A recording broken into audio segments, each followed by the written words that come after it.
Om Swastiastu. Perkenalkan, nama saya Igede Dharma Suyarta, nomor absen 3 dari kelas 11 MIPA 6. Pada kesempatan kali ini, saya akan mempresentasikan mengenai ancaman terhadap integritas nasional bangsa Indonesia.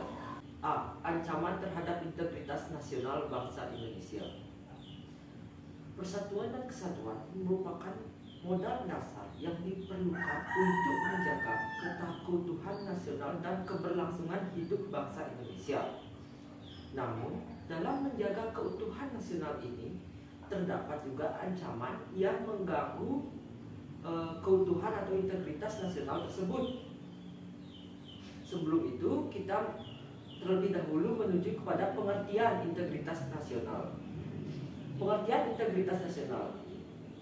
Integritas nasional merupakan usaha dan proses mempersatukan berbagai perbedaan yang ada pada suatu negara sehingga tercipta keselarasan dan keserasian secara nasional. Dalam pembentukan integritas nasional tersebut terdapat faktor pendorong serta faktor penghambat terbentuknya integritas nasional tersebut. Adapun faktor pendorong yaitu dibedakan menjadi 5. Yang pertama, sejarah senasib dan seperjuangan. Yang kedua, keinginan untuk bersatu.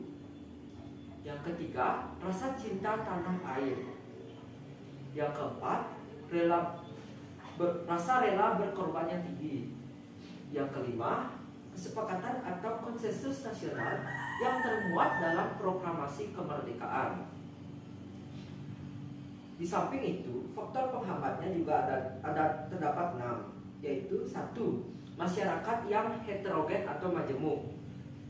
Yang kedua, faktor wilayah yang sangat luas. Yang ketiga, besarnya ancaman, hambatan, serta tantangan yang merongrong keutuhan integritas. Yang keempat, besarnya ketidakmerataan pembangunan. Yang kelima, paham etnosentrisme yang cukup tinggi. Yang terakhir, pengaruh budaya asing yang melemahkan budaya nasional. Selain itu, ancaman terhadap integritas dibedakan kembali menjadi 4 berdasarkan bentuknya. Yang pertama ada ancaman di bidang ideologi. Ancaman di bidang ideologi adalah ancaman yang berusaha untuk mengganti ideologi yang kita anut, yaitu ideologi Pancasila. Contoh pemberontakan PKI yang berusaha mengganti ideologi Pancasila dengan ideologi komunis.